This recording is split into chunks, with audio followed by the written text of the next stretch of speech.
अस्सलाम वालेकुम। Likhari online magazine में खुश आमदीद। हाजिर हैं जी नावल मेरे शोख सजन इकरा गुलनाज किस्त नंबर 3।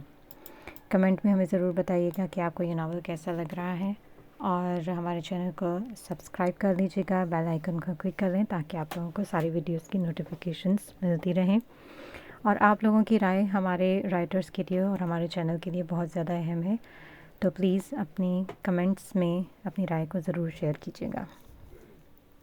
चलें जी, स्टार्ट करते हैं। कुछ दिन मज़ीद गुजरे थे और वो अपनी बात पर कायम रहा था। वो दोनों इकट्ठे आते जाते थे।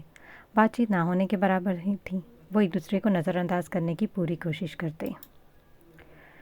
ना हबीबा ने पूछा था और ना बुरहान ने अपने इनकार के बारे में कोई बात की थी। दिन यूं ही गुजर रहे थे। आखिर वो दिन भी आ गया जब दोनों ख़ानदानों के दरमियान तय हुआ। हबीबा की मंगनी थी, इसलिए उसने यूनिवर्सिटी से छुट्टी की थी। वो अकेला आया था। उसका घर पर रुककर सबकी निगाहों में मुजरिम बनने से बेहतर था कि यूं ही आकर ख़ुद को रिलैक्स रखे। वो बहुत बोरियत महसूस कर रहा था तो एक बूढ़ा शख्स उसके बराबर में बैठ गया था। वो तो पहले ही बोर हो रहा था। उसके साथ बैठने पर फिर कुछ बेजार सा हो गया था। क्या बात है बेटा, वो लड़की नहीं आई तुम्हारे साथ? आज अकेले आए हो? काफ़ी देर वो उसे गेम खेलता देखता रहा और फिर पूछ ही लिया। घर पर कुछ मेहमान आ रहे थे इसलिए वो नहीं आई। उस बूढ़े शख्स का पूछना उसे कुछ ख़ास अच्छा नहीं लगा था, फिर भी उसने जवाब दे दिया था। वो तुम्हारी क्या लगती हैं? आप क्यों पूछ रहे हैं? उसका लहजा किसी किस्म की लचक से आ रही था। आज अगर मेरी बेटी जिंदा होती तो शायद उसकी हम उम्र होती। उसकी आवाज़ भी घर भर में ऐसे गूंजती। वो भी इसी तरह बहस करती और मुझसे फरमाइशें करती। उनके लहजे में महसूस किए जाने वाला दुख और पछतावा झलक रहा था। बुरहान को एक पल के लिए उसे अपने लहजे पर निदामत महसूस हुई। वो इनकी जानिब देखने लगा था। मैंने जब से इस बच्ची को देखा है, मेरे अंदर का पछतावा दिन ब दिन बढ़ने लगा है और मेरी घर की दिलो दीवार से मज़ीद वहशत और उदासी टपकने लगी है। मेरे अंदर की उदासी और बोरियत जो मैं तुम्हारे चेहरे पर साफ देख सकता हूँ। मैं बोर नहीं हो रहा, उसने जल्दी से कहा था। वही बात शुरू करती है और फिर वो बिला वजह बात को बढ़ाती है। खुद मासूम बनकर सारा इल्ज़ाम मुझ पर लगा देती है। उसे वजाहत दी थी। इसकी बात पर वो मुस्कुराने लगे थे और उसे उनकी मुस्कुराने की वजह भी समझ में नहीं आई थी। आप इसका जिक्र करके मेरा मूड ख़राब ना करें। तुम्हारा मूड तो पहले से ही बेटा ख़राब है। मुझसे बात कर लो, शायद बेहतर हो जाए। मैं मसरूफ़ हूँ, उसने ख़ुद को मसरूफ़ ज़ाहिर करते कहा था और मोबाइल अपने सामने कर लिया था। दौरान सफ़र भी हमारी मुलाकात होती रहती, कभी बात करने की नौबत नहीं आई। तुम लोगों के अपने मसले ख़त्म नहीं होते थे। आज मौका मिला है तो हम गपशप लगा लेते हैं। ना चाहते हुए भी इखलाकन उसे मोबाइल बंद करना पड़ा था और उनकी जानिब मतवज्जो हुआ तो इससे बात करना चाहते थे। तुम मेरे बारे में कुछ नहीं जानते। मेरी जॉब बहुत अच्छी है और मेरे पास एक अदद गाड़ी भी है, लेकिन उसे इस्तेमाल नहीं करता। मैं अपने अकेलेपन से उकता गया हूँ। आपकी फैमिली नहीं है क्या? उसने अचंभे से पूछा था। है ना, मेरे 4 बेटे हैं। तो फिर आप अकेले कैसे हुए? मेरे 4 बेटे तो हैं लेकिन मेरी कोई बेटी नहीं है। इसमें बड़ा मसला क्या है? अपने बेटों की शादी कर दें। इस तरह आपकी जो कमी महसूस हो रही है वो दूर हो जाएगी। लेकिन एहतियात कीजिएगा, वो लड़की हबीबा की तरह ना हो। फिर आपकी और आपके बेटों की खैर नहीं। तुम दोनों की आपस में बनती नहीं है शायद, इसलिए तुम ऐसा बोल रहे हो। मैं गलत भी तो नहीं कह रहा। ज़रूरी नहीं है मैं तुम्हारी बात से एग्री करूं। तुम मेरे बारे में जानते नहीं हो, इसलिए तुम भी कोई राय कायम कर सकते हो। मैं समझा नहीं हूँ, आप कहना क्या चाहते हैं? वो इनकी बातों से कुछ बेजार हो गया था। मेरी 4 बहनें थीं, मैं एक इकलौता भाई। मेरा बचपन और जवानी बड़ी ऐश में गुजरी थी। अम्मा अब्बा ने कैसे मेरी बहनों की शादियाँ की और इन पर जो अखराज आता है वो मुझसे ढके छुपे नहीं थे। मेरी अम्मा को कभी भी बेटियों की ख्वाहिश नहीं थी और फिर मेरी पैदाइश के बाद इनकी तवज्जो का मरकज़ मैं बन गया। 4 बेटियों को ब्याहना और जहेज़ देना जो शेर लाने के मुतरादिफ था। जैसे तैसे करके अम्मा ने मेरी बहनों की शादियाँ कर दी, लेकिन एक बात मेरे जहन में ऐसी बिठाई जिसे मैं सारी ज़िंदगी भुला न पाया। मेरी अम्मा कहा करती थी, सारी ज़िंदगी की बेटियों को पाल कर बड़ा करें और फिर किसी और के साथ ब्याह दें और साथ में इतना सामान दें जहेज़ के नाम पर। मेरी अम्मा के दौर में तो डॉक्टर और इतनी सहूलियात नहीं थी, लेकिन अब तो पहले से पता चल जाता है। और अगर लड़कियां हुई तो समझो अखराजात ने घर का रुख कर लिया। और तो भी अपने माँ बाप की तरह सारी ज़िंदगी कमाने में गुजार देगा। तुम लड़कियों की झंझट में न पड़ना, तेरा हाल भी तेरे बाप जैसा होगा। یہ بات انہوں نے اتنی بار دہرائی کہ میں پڑھا لکھا ہو کر بھی ان کی بات ذہن سے نکال نہ پایا۔ میری بہنوں اور گھر کے اخراجات ایک طرف اور میری تعلیم اور شاہ خرچیاں ایک طرف تھیں۔ میری نوکری لگنے کے بعد اماں نے اچھے گھرانے کی خوبصورت لڑکی کا انتخاب کیا تھا اور پھر بڑے چاء اور لاڈ کے ساتھ شادی کی تھی۔ شادی کے کچھ عرصہ بعد جب اولاد کی خوشخبری ملی تو پھر گھر بھر میں خوشی کی ایک لہر دوڑ گئی تھی، لیکن اس کے ساتھ اماں نے مجھے ایک بار پھر اپنی بات پھر سے یاد کروائی تھی۔ میں بھی اس بات کو ذہنی طور پر قبول کر چکا تھا۔ پھر وہی ہوا جس کا اماں کو ڈر تھا اور اماں اس کو ختم کرنے کا پلان بنانے لگی اور ساتھ میں مجھے بھی فورس کیا۔ میں تو کچھ تگ و توک کے بعد راضی ہو گیا تھا، لیکن میری بیگم نہ مانی۔ گھر میں بات لڑائی جھگڑے سے شروع ہوئی اور نوبت طلاق تک پہنچ گئی تھی۔ مجبوراً میری بیگم کو میری بات ماننی پڑی تھی۔ میں نے اپنا دل پتھر کر لیا۔ جب دل پتھر ہو جائے تو اچھائی اور برائی کی تمیز میں فرق کرنا مشکل ہو جاتا ہے۔ انسان وہی کرتا ہے جو وہ سوچتا ہے اور جو وہ چاہتا ہے۔ دوسروں کے جذبات اور احساسات کی پرواہ نہیں ہوتی، اور میں بھی ویسا انسان بن گیا۔ میرے 2 بیٹے ہوئے اور پھر تیسری بار جب معلوم ہوا کہ بیٹی ہے تو میں پھر سے ایک شفاف شخص بن گیا تھا۔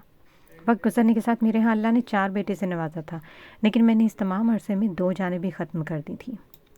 بیوی کی آہو پکا پر میں نے گھان دھرنا چھوڑ دیا تھا، اور پھر گزرتے وقت کے ساتھ میری اولاد بڑی ہو گئی اور میرا سینہ فخر سے چوڑا ہو گیا تھا۔ میرا بڑا بیٹا باہر پڑھنے گیا اور وہیں کا ہو کر رہ گیا۔ وہاں ایک گوری لڑکی سے محبت اور وہیں اس نے شادی کر لی تھی۔ چھوٹا بیٹا بھی ضد کر کے وہیں چلا گیا۔ ہمارے لاکھ وسوسے اور خدشات سہی، لیکن اس کے مستقبل کے لیے ہاں کرنی پڑی۔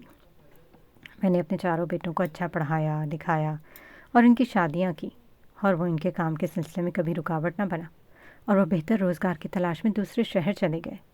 2 بیٹے باہر سیٹل ہو گئے۔ میری اماں اور میری بیوی بھی اس دنیا سے چلی گئی۔ میری بہویں اپنے شوہروں کے ساتھ رشتے کو نبھانا چاہتی تھیں اور میں باقی سب کی آنکھوں میں کھٹکنے لگا تھا۔ میں نے جن بیٹوں کی خواہش میں اپنا سب کچھ لگا دیا وہ مجھ سے آنکھیں پھیرنے لگے۔ مجھے بہویں سے شکایت نہیں ہے، بس اپنے بیٹوں سے گلے شکوے۔ میں جو پڑوس کی بچیوں کو دیکھ کر افسوس کرتا تھا کہ اماں اور اپنی بہنوں والی زندگی دکھائی دیتی تھی۔ میری بہنیں گھر آتی اور ان کے بچوں کی آمد سے گھر میں رونق لگ جاتی تھی۔ ان کے آنے سے گھر کے اخراجات بڑھ جاتے اور میں ان سے تنگ آ جاتا تھا۔ میرے رویے اور تنگ نظری کو دیکھتے ہوئے گزرتے وقت کے ساتھ انہوں نے آنا چھوڑ دیا تھا۔ اتنا عرصہ بیت جانے کے بعد مجھے احساس ہوا، اور ہمسایوں کے گھر سے آنے والی شور و ہنسی کی آوازیں جب دیوار کے پاس سے آتی ہیں تو اس گھر کی در و دیوار مجھ پر افسوس کرتی ہیں۔ بچیاں تو گھر کی رونق ہوتی ہیں۔ میں یہ بات بھول گیا تھا۔ حبیبہ جیسی کاش ایک بیٹی میری بھی ہوتی، جسے میں قتل نہ کرتا۔ آج جب میں گھر جاتا وہ میرا انتظار کرتی، میرے لیے کام نکال کر رکھے ہوتے۔ میں بھی استری شدہ کپڑے پہنتا اور میں بھی گھر کا کھانا کھاتا۔ وہ میرے بارے میں فکر مند رہتی، میرے بیمار ہونے پر میرے آگے پیچھے گھومتی۔ اس بھرتی میں میرے اندر کا قوس بھی بڑھنے لگا ہے۔ زندگی کتنی بے رنگ اور بے رونق ہے۔ مجھے اس لڑکی سے ملنے کے بعد میرے اندر کا احساس ہوا، اور میرے اندر کا احساس جرم بھی بڑھنے لگا ہے۔ تم لوگوں کے آپس کے جو بھی اختلافات ہیں، لیکن میں نے اسے اپنی بیٹی کی طرح سمجھا ہے، اور اگر میری بیٹی ہوتی تو شاید وہ بھی ایسی ہوتی۔ کاش ایسی ہوتی، کاش ایسی ہی ہوتی۔ پھر وہ خاموش ہو گیا اور وہ اس کی طرف دیکھتا رہا، جس کے لہجے میں ندامت، احساس جرم اور بہت کچھ کھو دینے کا دکھ تھا۔ ان کے درمیان ایک گہری خاموشی حائل ہو گئی تھی، جیسے ان دونوں میں سے کسی نے بھی توڑنے کی کوشش نہیں کی۔ مزید نہ جانے کتنا اور وقت بیت جاتا اسی خاموشی میں، اگر اس کا سٹاپ نہ آ جاتا تو۔ برہان نے ایک نظر اس بوڑھے شخص کو دیکھا اور پھر بس سے اتر گیا۔ اس کے اندر کی بے چینی اور گھٹن میں کئی گنا اضافہ ہو گیا تھا۔ وہ پیدل چلتے ہوئے ان گنت سوچوں میں مبتلا ہو گیا تھا۔ وہ اس شخص کی باتوں کے حصار نے اس کو اپنے گھیرے میں لے رکھا تھا اور آہستہ قدموں سے گھر کی جانب چل دیا تھا۔ برہان بھی اپنے مقررہ وقت پر گھر آ گیا تھا۔ گھر میں کوئی بھی نہیں تھا۔ اسے معلوم تھا حبیبہ کی منگنی کے سلسلے میں مہمان آ رہے ہیں۔ ارمان نے چھٹی کی تھی اور اسے کسی نے بھی نہیں کہا تھا۔ گھر میں آیا تو وہاں مکمل خاموشی تھی۔ اس نے کپڑے چینج کرنے کے بجائے وہ یہاں وہاں ٹہلتا رہا تھا۔ بھوک ہونے کے باوجود کھانے کو دل نہیں کر رہا تھا۔ ایسا شاذ و نادر ہی ہوتا تھا کہ گھر میں کوئی نہ ہو، لیکن آج اسے کچھ عجیب سا لگ رہا تھا۔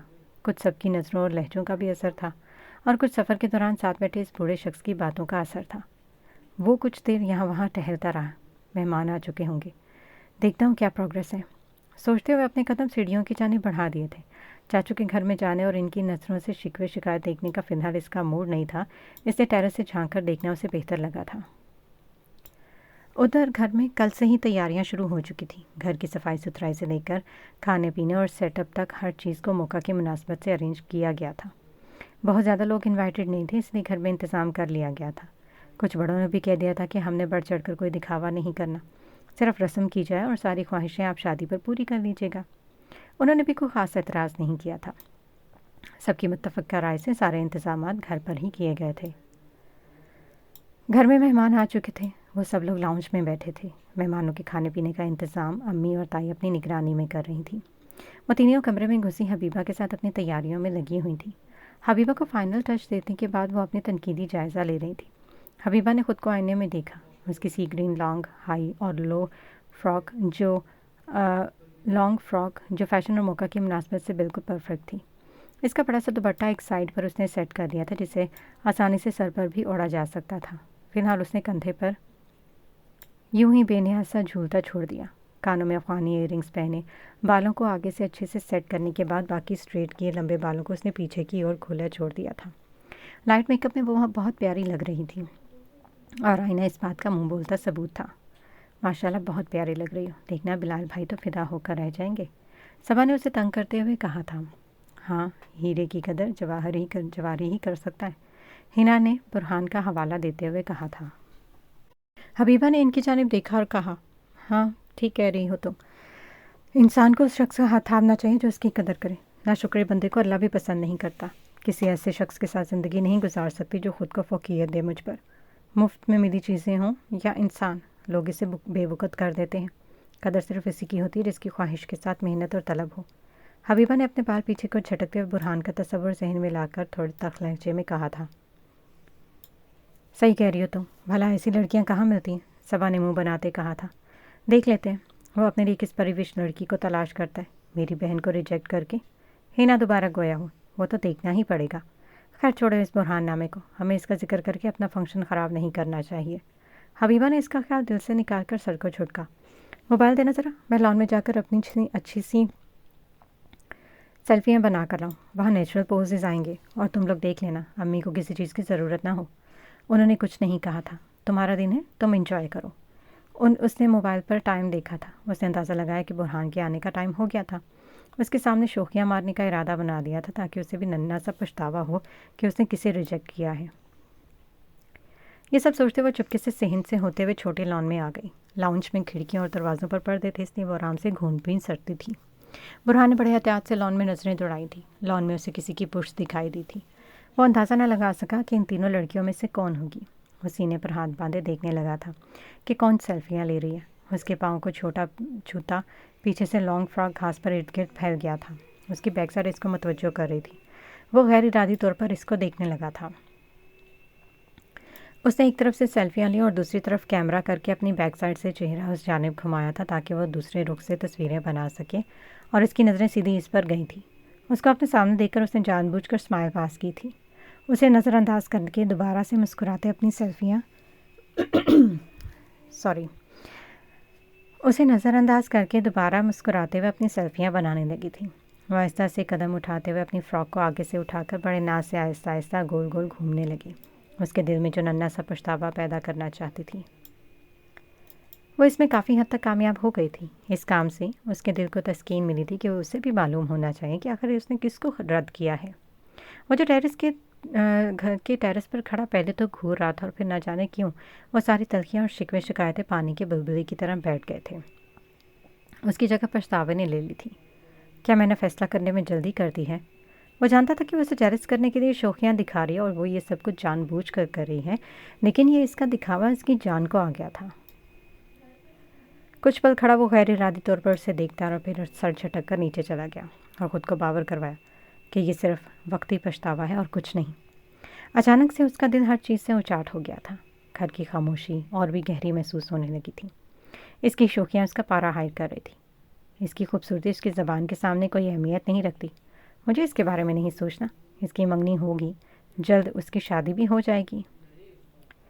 वहाँ दिखाती रहे अपने ससुराल वालों को शौकियाँ, उसने तनफ्फुर से सोचते कहा था और बाइक की चाबी उठाकर बाहर निकल गया ताकि वो खुद को रिलैक्स रख सके। उसके जाते उसकी मुस्कुराहट सिमट गई थी। उसे खुद को बहुत खुश और मुतमईन दिखाना चाहा था और वो जो दिखा भी चुकी थी। उसने मोबाइल को नीचे किया और खड़ी और उसको घूरने लगी थी।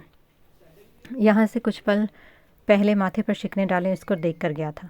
उसने एक लंबी सांस ली और घर के अंदरूनी हिस्से की जानिब बढ़ गई थी। यहाँ मेहमान इसका इंतज़ार कर रहे होंगे। खाना खाने के बाद उन्होंने मंगनी की रस्म अदा की थी। वो सर झुकाए बैठी रही थी। इसके दिल में कोई खुशगवार जज्बा नहीं था। ये सब बहुत जल्दी में हो रहा था और अभी उसने इस बारे में सोचा तक नहीं था और समझ नहीं पा रही थी कि वो इस नए रिश्ते से खुश हो या उदास। जो भी था सब खैर आफियत से हो गया था। इससे अगले रोज़ घर में बहुत काम होने के बावजूद उसने यूनिट से छुट्टी नहीं की थी। अम्मी ने उसे रोकना भी चाहा, लेकिन उसने कह दिया था कि वो अपनी पढ़ाई का मज़ीद हरज नहीं कर सकती। वह तैयार होकर मखसूस वक्त पर गेट के करीब जाकर खड़ी हो गई थी। 2 मरतबा बैल दी और वहीं खड़े होकर इंतज़ार करने लगी। वो मज़ीद 5 मिनट इंतज़ार करती रही, लेकिन वो नहीं आया। उसने दोबारा बैल दी थी तो वो माथे पर तेवलियाँ डाले घूरते हुए बाहर आया था। इसको बाहर आता देखकर उसके दांत पीसते हुए बोली, मैं कब से खड़ी वेट कर रही हूँ और तुम हो कि बाहर नहीं आ रहे। मैं इतनी फारग नहीं हूँ कि यहाँ बाहर खड़े होकर तुम्हारा इंतज़ार करती रहूँ। मुझे क्लास भी अटेंड करनी है। मैंने कितनी मरतबा कहा है कि बाहर खड़े होकर बैल देने के बजाय अंदर आ जाया करो। बहुत अच्छी लगती हो बाज़ार में खड़ी होकर मेरा इंतज़ार करती। उल्टा वो इस पर गुस्सा हो रहा था। लड़कियों का यूँ बिला वजह बाज़ार में खड़े होना इसको बिल्कुल भी पसंद नहीं था, और ख़ास तौर पर अपने घर की लड़कियों का। हाँ, ताकि तुम 2 घंटे बाहर ना हो, कहते हुए आगे चलने लगी थी। कर ही ना लो तुम 2 घंटे इंतज़ार। उसने इसका तो तमस्खर उड़ाया। मैं तो उस वक्त को पछता रही हूँ जब दादा जान ने तुम्हारे साथ जाने का कहा था। वो तेज़ से चलती हुई बड़बड़ाई थी। मैं तो जैसे रोज़ शुक्राने की नफल अदा करता हूँ ना।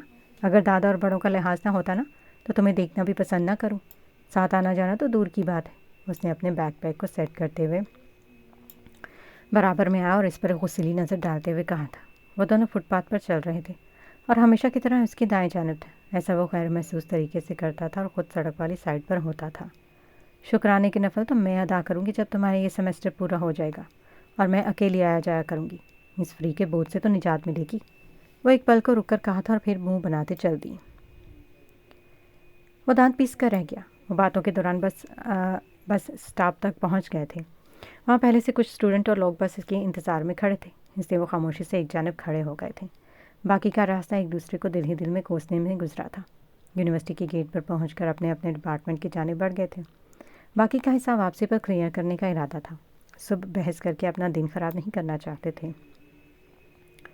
यूनी में एक मसरूफ़ दिन गुजरा था। टाइम ओवर होने के बाद उन्हें वापस फिर से एक दूसरे को बर्दाश्त करते आना था। ऐसा इन दोनों का ख्याल था, जिसका उन्होंने एक दूसरे से इजहार करने से भी नहीं हिचकिचाया। तने हिसाब से वो अपनी मखसूस नशिस्तों पर बैठ गए थे। हबीबा शीशे वाली साइड पर बैठी थी और इसके हाथ में गोल्ड की खूबसूरत डिज़ाइन की रिंग थी। वो अपने हाथ गोद में रखे इस रिंग को घुमाने लगी। वो मोबाइल को देखते हुए इसकी हरकत भी नोट कर रहा था। इसकी नज़र इसकी हरकत करती मखरूती उंगलियों की जानिब बार बार भटक रही थी। उसने अपने हाथों की जानिब इसकी तवज्जो देखी तो हाथ खोलकर उंगलियों को सीधा करते यूँ पोज करने लगी जैसे वो रिंग उसे बहुत पसंद हो और बहुत खुश हो। कितनी प्यारी रिंग है और महंगी भी बहुत है। हर किसी की हैसियत नहीं उसे ख़रीद कर किसी के हाथों में पहना सके। उसने चेहरे पर मुस्कुराहट सजाकर उसकी जानिब देखते हुए कहा था, इतनी भी महंगी नहीं है, चेक करवा लेना कहीं पीतल की ना हो, और फिर तुम इसके माथे का निशाना लेकर दागती फिरो। उसने मसनूई मुस्कुराहट से तमस्खुर उड़ाते कहा था, ऐसे काम ना तुम करना, देखना तुम्हारी होने वाली बीवी कैसे निशाने दागती है। ये मेरे उन्होंने दी है और वो माशाल्लाह पेशे से वकील है। तुम्हारी सोच के मुताबिक तो कोई काम नहीं करता होगा। हाँ, अलबत्ता तुम्हारी बीवी तुम्हारे कारनामों की बदौलत तुम पर केस करेगी तो तब मैं तुम्हारी ज़रूर हेल्प करूँगी। आखिर तुम मेरे फर्स्ट कज़न हो, इतना तो मैं तुम्हारे लिए कर ही सकती हूँ ना। मुझे तो इस काले कोट वाले पर तरस आ रहा है और मुझे इस बेचारी पर तरस आ रहा है जिसको तुम्हारे खूंटे से बांधेंगे। ना जाने कैसे तुम्हारे तुम्हारे जैसे बैल को वो बर्दाश्त करेगी। मैं तो अल्लाह का शुक्र अदा करती हूँ तुमने भी ज़िंदगी में कोई बेहतर फ़ैसला किया। अगर तुम हाँ कर देते तो मेरी तरफ से साफ इनकार होता। आखिर कौन किसी को इतना बर्दाश्त कर सकता है। उसने खुद को रद्द किए जाने का हिसाब क्लियर करते कहा था। मेरी अक्ल पर पत्थर पड़े हैं जो मैं हाँ करता, उसने फ़ौरन कहा था। लेकिन जिसका दिमाग और अक्ल दोनों काम कर रहे हैं उसने मेरा इंतखाब कर लिया। तुम्हारी अक्ल पर पत्थर पड़े हैं ये रोड़े, मैं क्या कह सकती हूँ। उसे मासूम शक्ल बनाकर आंखें पटपटाई और हैरान हो उसकी जानिब देखा था। मेरे सामने ना इस काले कोट वाले का जिक्र ना करूँ, वरना इसके सारे कव्वे उड़ा दूंगा और साथ में तुम्हारी तबीयत भी अच्छे से सेट कर दूंगा। ये सारे तजुर्बे ना तुम खुद पर करो, خبردار اگر تم نے انہوں کے بارے میں ایسا ویسا کچھ کہا۔ انہوں پر اس نے زور دیتے کہا تھا اور ساتھ میں رنگ کو اس کے سامنے کر کے اس کو چڑھانے لگی تھی، ساتھ میں اس کی تصویر دکھائی۔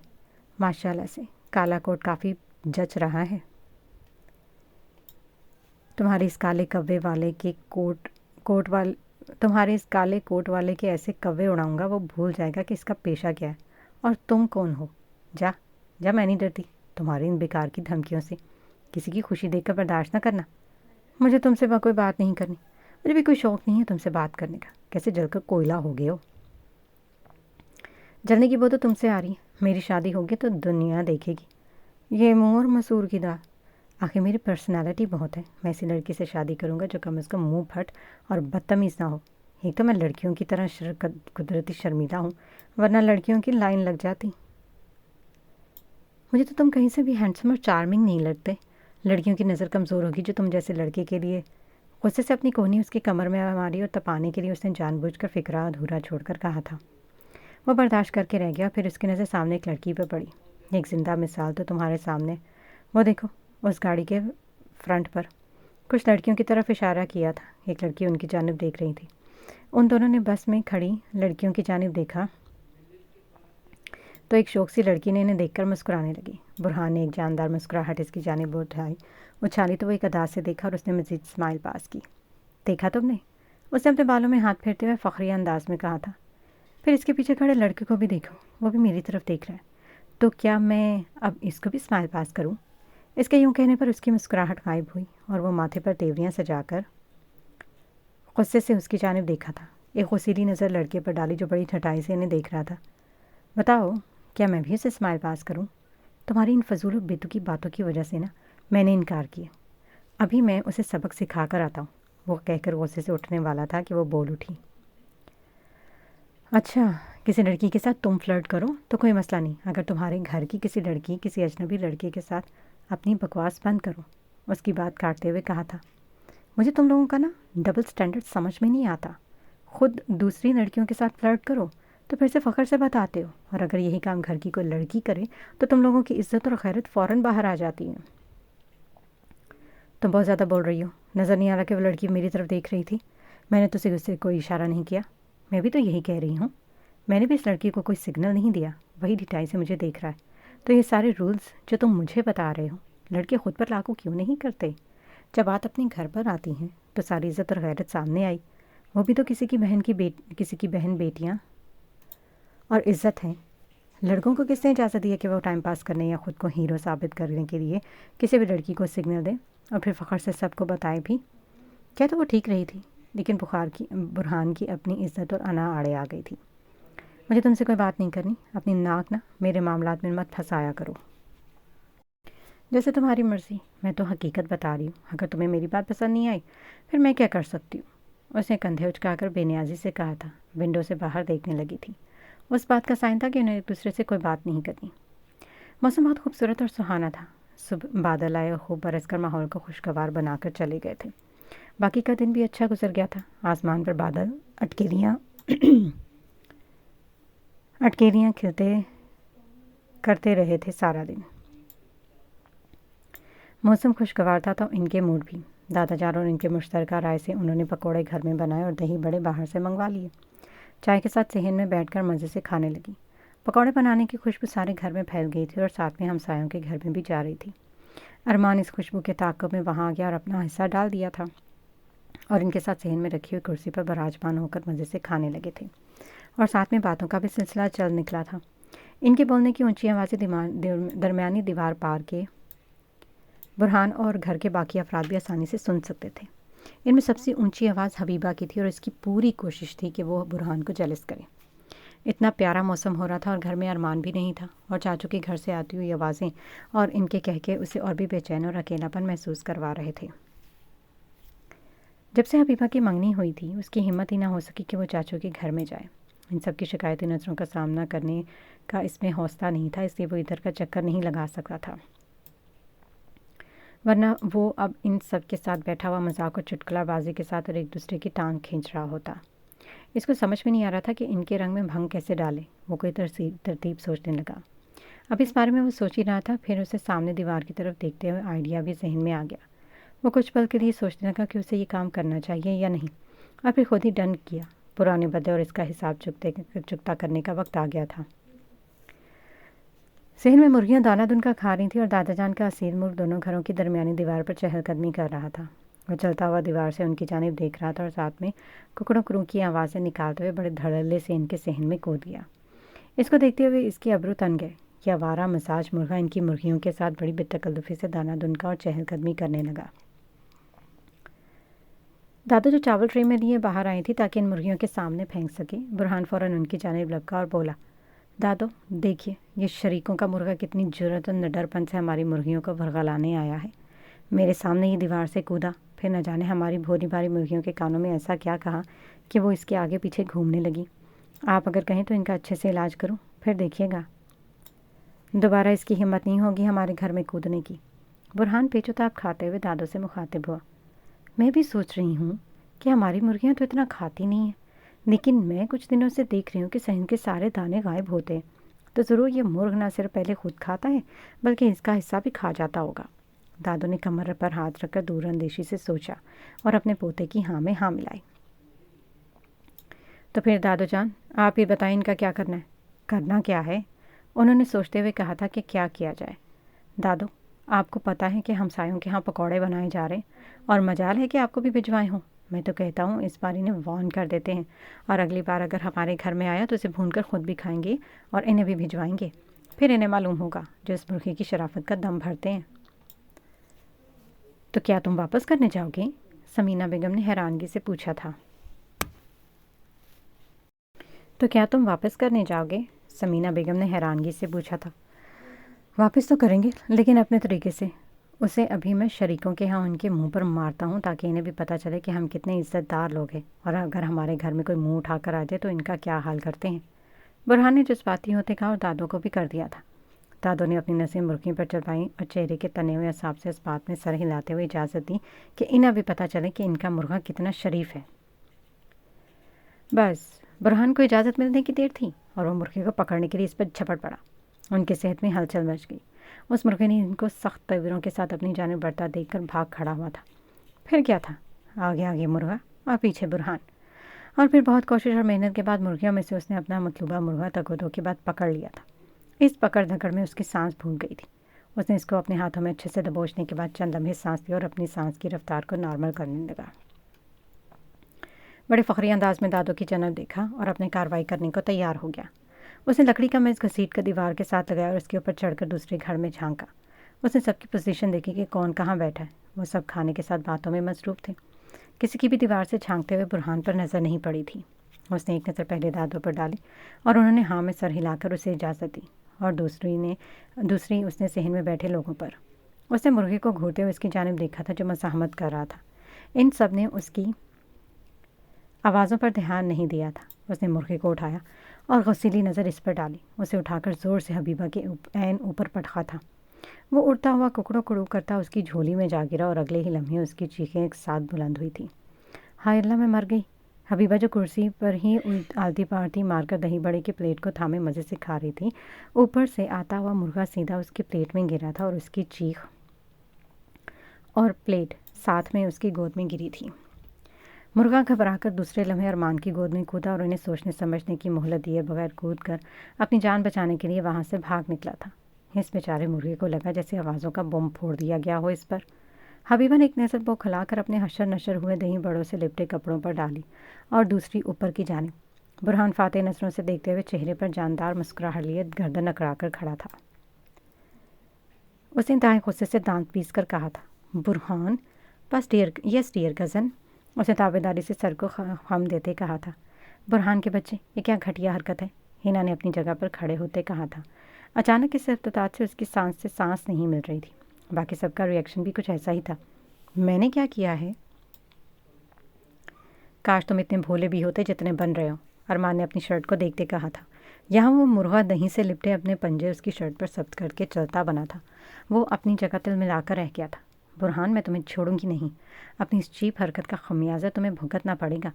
حبیبہ نے غصے سے پھنکارتے ہوئے وارن کیا تھا۔ میں نے ایسا کیا کر دیا کہ تم سب لوگ مجھے کھا جانے والی نظروں سے دیکھ رہے ہو؟ मैं तो बस इसकी आवारा मजाज मुर्गे को वापस करने लगा था। मुझे क्या मालूम था तुम लोग मचमा लगा कर बैठे हो। बस इसी बात की तकलीफ़ है उसे, किसी की खुशियाँ बर्दाश्त नहीं होती उसे। हबीबा ने बिना लगी लपटी कहा था। मुझे कोई तकलीफ़ नहीं है, तुम लोगों को शुक्र अदा करना चाहिए कि मैंने ज़िंदा सलामत वापस किया। इस बार तो वापस कर दिया, अगली बार उसने कोई चीप हरकत की और हमारे घर में झांका तो फिर लेग पीस का जायका भी नहीं चख पाओगे। उसने एक नज़र पहले दादो फिर इनकी जानिब देखते हुए कहा था। बुरहान भाई, हरकत तो आपने गलत की है, सबा ने बमश के पकौड़ों से भरे हुए मुंह से आवाज़ निकाली थी। कुछ गलत नहीं किया मैंने। अच्छा है, आइंदा से तुम लोग इस आवारा मसाज मुर्गे पर नज़र रखोगे। उस दिन तो मुझे बहुत बातें सुना रही थी ना कि हमारी मुर्गियाँ उसे वरगलाती हैं, लेकिन आज तो मैंने उसे रंगे हाथों पकड़ा है। उसने सब पर तायराना नज़र दौड़ाई और फिर बोला, हम साया और रिश्तेदार होने के नाते वापस कर दिए, लेकिन हर बार ऐसा नहीं होगा। तुम दोबारा हाथ भी लगा कर दिखाना, फिर देखना तेरी सारी मुर्गियों को ज़िबा ना कर लिया ना तो कहना, देखा दादो, मैंने कहा था ना, उसने मुझे धमकी दी है, लेकिन आपने मेरी बात का यकीन नहीं किया। अब अपने कानों से सुन लो। उसने बावर करवाती नज़रों से दादो की तरफ देखते हुए कहा था। दादो के भी अबरू तन गए और उनकी कमर पर रखे हुए हाथ मज़ीद सख्त हो गए। इससे पहले कि वो कुछ कहती, दूसरी जानिब से सफ्तर साहब की आवाज़ आई और बोलने से पहले चंद पल के लिए खामोश हो गई। सफ्तर साहब जो अंदर अखबार पढ़ रहे थे, बाहर से आने वाली आवाज़ों को सुनकर बाहर आए और उनकी नज़र दीवार से लटकते हुए बुरहान और फिर इन सब की हशर नशर हालत को देखा। उसकी आखिरी बात को उन्होंने सुन लिया था। बुरहान ने भी इन्हें बाहर आते देखा तो इनकी रंगत भी मुतगय्यर हो गई। उसने एक नज़र पहले दादा जान और फिर दादो को देखा। हाँ भी बुरहान मियाँ, क्या कह रहे थे तुम? बड़े दमखम दिखा रहे हो, और क्या करने वाले हो मेरे बहादुर बेबाक मुर्गे के साथ? ये सब तुम किसकी शय पर कर रहे हो, ये भी बता दो मुझे। दादा जान, आपने अपनी आंखों से देख लिया और कानों से सुना है, मेरी बातों को आपने सीरियस नहीं लिया। आप देखिए आपके सामने उसने हमारा क्या हाल कर दिया है। हबीबा ने मासूम सूरत बनाते मदद तलब नज़रों से उन्हें देखते हुए कहा था। वो दादा जान, मैं तो आपका मुर्गा वापस करने आया था। मुझे क्या मालूम था ये लोग यहाँ बैठे इंजॉय करें। अगर मुझे मालूम होता तो मैं उससे बात करना मुश्किल हो रही थी। उसने ये सब कुछ जानबूझ कर किया है। अब आपके सामने अनजान पर है। यहाँ कोई किले की ऊंची दीवार नहीं है, छोटी सी दीवार के पास से सब सुना जा सकता है, लेकिन उसने हमारी इंजॉयमेंट ख़राब करने के लिए ये सब किया है। वो आपकी मुर्गियों के बारे में भी बहुत कुछ गुस्ताख अल्फाज बोल रहा था। वो पूछिए। इसी तरह हबीबा ने भी तमाम मामला क्लियर करने का सोच लिया था और उसकी अच्छी खासी दुर्गत बनाने का फ़ैसला किया। बुरहान, तुम तो ज़रा आकर मिलो मुझसे और फिर तफसील से बताना अपने नेक इरादों के बारे में। कोई अच्छा मशवरा दे सकें तुम्हें हम, और मुझे बताना ये सब किसके कहने पर कर रहे हो, इस पर भी रोशनी डालना। सफ्तर साहब ने सख्त लहजे में तंबीह करते हुए इसे कहा था। मदद तलब नज़रों से बुरहान ने दादो की जानिब देखा कि अब आप ही मुझे बचा सकती हैं, वरना आज दादा और पोती के हाथों मेरी खैर नहीं। क्या कह रहा है तुम्हारा दादा जान? मुझे कुछ सुनाई नहीं दे रहा। दीवार के पार दादो की करख्त से भरपूर आवाज़ आई थी। वो सब बुरहान को तकने लगे, जिसके चेहरे पर हवाइयाँ उड़ने के बजाय वो थोड़ा सा पुरएतमाद होकर खड़ा हो गया था कि अब बात करके दिखाओ। हबीबा बच्चे, तुम क्या कह रही थी मुर्गियों के बारे में? मुझे साफ नहीं सुनाई दिया, दोबारा से कहना। समीना बेगम ने हबीबा को मुखातिब किया था। रंगत मुतगय्यर होने की बारी हबीबा की थी। उसे नहीं मालूम था कि दूसरी जानब दादो खड़ी है। उसकी हालत भी कुछ देर पहले वाले बुरहान की हालत से मुख्तलिफ नहीं थी, जब बुरहान भी दादा जान को देखे बगैर धमकियाँ देने लगा था। वो दादो, मैं तो मजाक कर रही थी। उसकी मुश्किल से आवाज़ निकली थी। वो मजाक नहीं था बल्कि सीरियस थी। अगर तुम्हारी मुर्गियाँ इधर झांकी तो बुरहान तुम्हारे सामने एक तुम्हारे हाथों से ज़िबा करवा कर फ्रिज में स्टोर करूँगा। सफ्तर साहब ने गर्दन को कड़ा करके कहा था। वो बच्चों के सामने अपनी पोजीशन को मजबूत किया। बच्चों की अच्छी तरबियत कर रहे हो आप सफ्दर मियाँ। समीना बेगम ने लफ्ज़ी गोलाबारी करते हुए एक गोला फेंका था। हाँ, तुम्हारी तरबियत तो दीवार से लटकते हुए देख ली है मैंने। सफ्तर साहब ने अपनी पगड़ी को सेट करते हुए कहा। दादा जान, मेरा वो मतलब नहीं था। मैं तो, बुरहान ने सफाई देते कहा था, जब दो बड़े बात कर रहे हो तो बीच में छोटों को नहीं बोलना चाहिए। ये नहीं सिखाया तुम्हारी दादों ने? उन्होंने लफ्ज़ दादों पर जोर देते हुए कहा था। मैंने तो अपने पोते पोतियों में कभी कोई फ़र्क नहीं समझा, सबकी तरबियत पर जोर दिया है। शायद आप ही मेरे पोतों से वैर रखते हैं।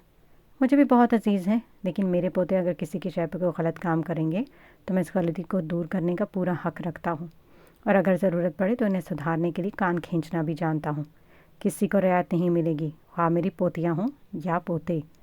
जानती हूँ कितने इंसाफ पसंद हो, दादू ने दुबदू जवाब दिया था। वो सब एक दूसरे को देखकर रह गए। लफ्ज़ी गोलाबारी शुरू हो चुकी थी और वो नहीं चाहते थे कि इनकी वजह से यूँ आमने सामने आए।